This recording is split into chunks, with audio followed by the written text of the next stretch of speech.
Hello students, welcome to my YouTube channel. तो बच्चों, आज हम करने वाले हैं कोवलेंट बॉन्ड कैसे बनता है। क्लास 10th में आप करोगे ये।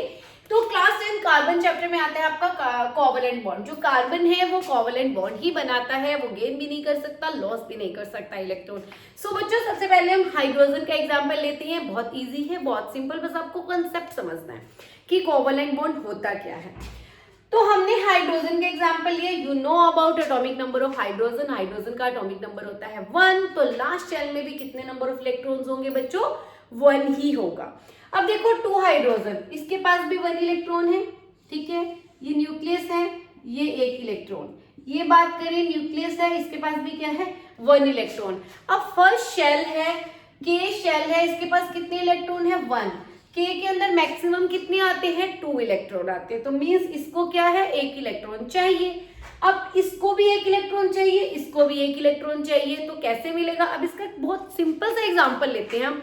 सपोज मैं और मेरी फ्रेंड है, या कोई भी ए और कोई बी, दोनों क्या है? पर्सन है, किसी नई सिटी में गए हैं। इसको भी रूम लेना है, इसको भी रूम लेना है रेंट पे। 2 फ्रेंड्स नहीं है, अननोन है, बट इसको भी रूम चाहिए, इसको भी रूम चाहिए। और ये कहीं पीजी में गए, ये कोई पीजी है, ठीक है, वहां पे ओनली 1 ही रूम अवेलेबल है। तो वो क्या करेंगे? दोनों गर्ल्स हैं, तो क्या करेंगे?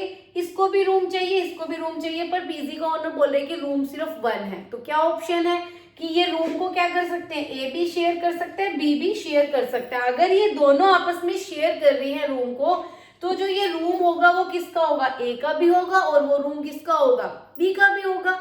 वही तो सेम कोवलेंट बॉन्ड में हो रहा है। क्या हो रहा है कि अब हाइड्रोजन के पास 1 इलेक्ट्रॉन है, इसके पास भी 1 इलेक्ट्रॉन है, बट दोनों के पास डेफिशिएंसी है 1-1 इलेक्ट्रॉन की। दोनों को अपना क्या करना है? डुप्लेट कंप्लीट करना है। तो ये क्या कर रहे हैं? आपस में इन्होंने कन्वर्सेशन की कि ठीक है, मेरे पास 1 इलेक्ट्रॉन तो है, मुझे भी एक बार शेयर करने के लिए ये वाला इलेक्ट्रॉन दे दो। तो ये हाइड्रोजन भी राजी हो गया कि ठीक है, मेरा इलेक्ट्रॉन ले लो। अब ये वाले के पास भी 1 इलेक्ट्रॉन था, इसने भी बोला कि मुझे भी आपस में क्या शेयर करना है। तो अब दोनों हाइड्रोजन, ये हाइड्रोजन और ये हाइड्रोजन के बीच में एक बॉन्ड बन गया। हम कहते हैं ना कि किस में फ्रेंडशिप बॉन्ड होते हैं कि मेरी फ्रेंड है, वैसे ही इन दोनों के बीच में क्या बॉन्ड हो गया?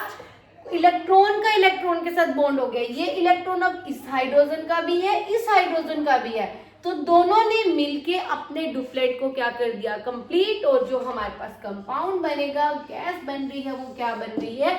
H2 बन रही है। अब इसका नाम कोवलेंट बॉन्ड क्यों आया? को मीन्स होता है बच्चों सेम। क्या होता है? को मीन्स होता है सेम। वेलेंट मीन्स हो गया कि वैलेंसी या वैलेंस इलेक्ट्रॉन। मान लो कि जो वैलेंस इलेक्ट्रॉन, इसका भी 1 है, इसके लिए सेम होगा, इसका भी 1 इसके लिए भी सेम होगा। इनके बीच में जो बॉन्डिंग हुई है वो क्या हुई है? वैलेंस इलेक्ट्रॉन की वजह से हुई है। तो इसको क्या बोलेंगे? कोवलेंट बॉन्ड बोलेंगे। इन्होंने आपस में शेयरिंग ऑफ इलेक्ट्रॉन्स किया है। शेयर इसने इसका इलेक्ट्रॉन इससे शेयर किया, इसने अपना इलेक्ट्रॉन इसको शेयर किया।